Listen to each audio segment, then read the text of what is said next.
മകൾ ഉറങ്ങിയ അച്ഛൻ ഉറക്കം വന്നില്ല. കണ്ണടച്ച് കിടന്നാ മതി.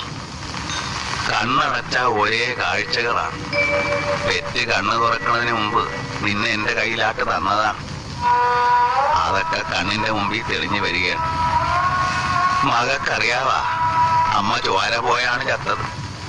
മുണ്ടും പായും ഒക്കെ ചോര. ഇപ്പൊ എന്തിനാ അതൊക്കെ പറയണേ? എല്ലാം എനിക്ക് അറിഞ്ഞൂടെ? എന്നാലും ഒരു കാര്യം അച്ഛൻ പറയുകയാണ്. അന്ന് ആശുപത്രി പോയി ഡോക്ടറെ വിളിച്ചിട്ട് അവര് വന്നില്ല. 4 നാഴിക നടന്നു വരാൻ പറ്റുകയില്ലെന്ന്. വന്നാർന്നെങ്കിൽ എന്റെ മകക്കടമ്മ പോകലായിരുന്നു. കടപ്പുറത്ത് കാറും വണ്ടിയും വരാത്തതിന് നമ്മളെന്ത് ചെയ്യാനാണ്? അന്ന് മുതലേ അച്ഛനൊരാശയുണ്ട്. എന്റെ